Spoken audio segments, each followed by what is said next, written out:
Малата свеќа. Восокот клокоташе во лунецот и од него се роди една мала свеќа. Таа имаше убав бел тен и срце направено од коноп кое сакаше оган.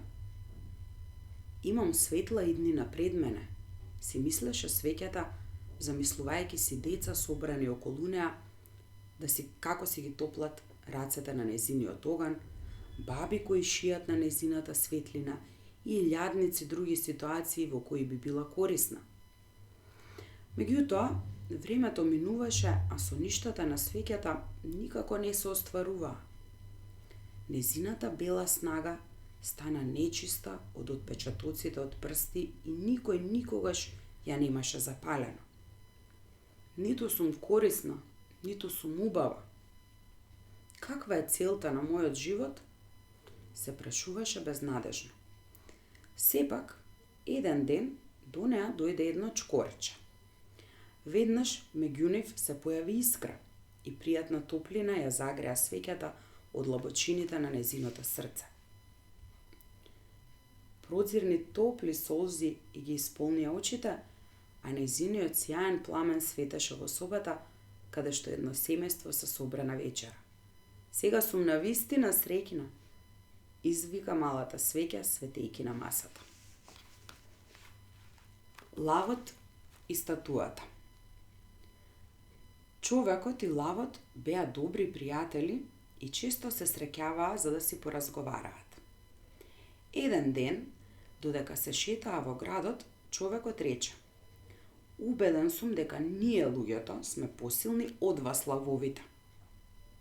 "Тоа не е можно. Ние лавовите имаме силни челусти, мускулести шепи и остри заби. Да не ги споменувам нашите канџи," рече животното, покажувајќи ги своите остри канџи. И покрај тоа, мислам дека човекот може лесно да го победи лавот. Сигурен сум дека тоа веќе се случило порано. "Мора да грешиш," му одврати лавот, на што човекот му рече да го следи. Стигнаа до еден плоштад на кој во средина стоеше една бронзена статуа, а човекот покажа кон неа велејќи: "Еве го Херкул, како со голи раце совладува еден од твојот вид." "Па статуава ја направил некој од твојот вид. Ако ја правеше лав, ќе покажуваше како еден од нашиот вид го победува Херкул." Човекот подразмисли за тоа и призна: "Прав си, секој ги гледа работите какви што сакаат да бидат." Волшебниот турбан. Двајца браќа добија од својот татко исто наследство, но помалиот на брзина го потроши залудно својот дел и секогаш му бараше пари на постариот брат, така што и тој остана речиси без кршена пара. Сакајќи да почне нов живот, постариот брат одлучи да се качи на брод за Египет, но другиот брат, откако слушна за тоа, реши да го следи. Кога стигнаа, помалиот брат го изгуби постариот и почна да го бара по градските улици.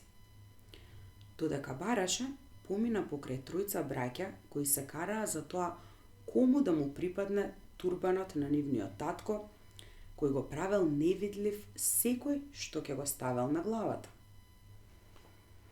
Додека беа зафатени со препирање, младичот го грабна волшебниот предмет и избегаа.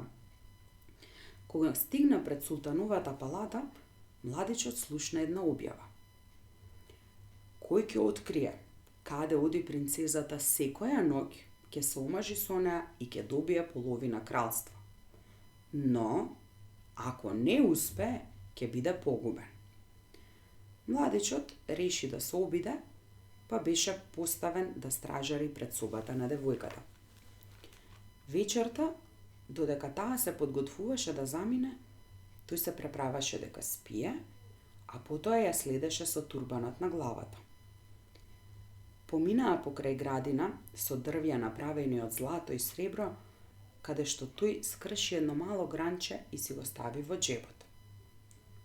Потоа влегоа во една величествена палата, каде што принцезата доби пар топлинки украсени со диаманти.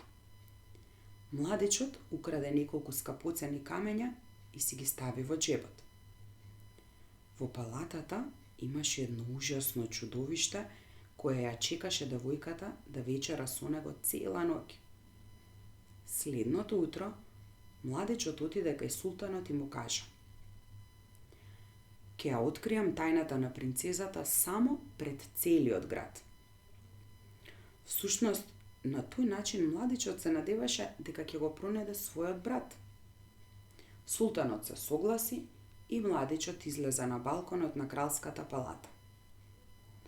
На собраните луѓе им кажа се што беше видел, покажувајќи ги скапоцените камења и гранчето како доказ. Во тој миг, магијата која ја принудуваше принцезата да се враќа кај чудовиштето секоја вечер, беше скршена. Младичот го препозна брата си во толпата и го повика да го представи пред султанот. "Ваше величество, сакам да му ја дадете мојата награда на брат ми, кој страдаше многу поради мене."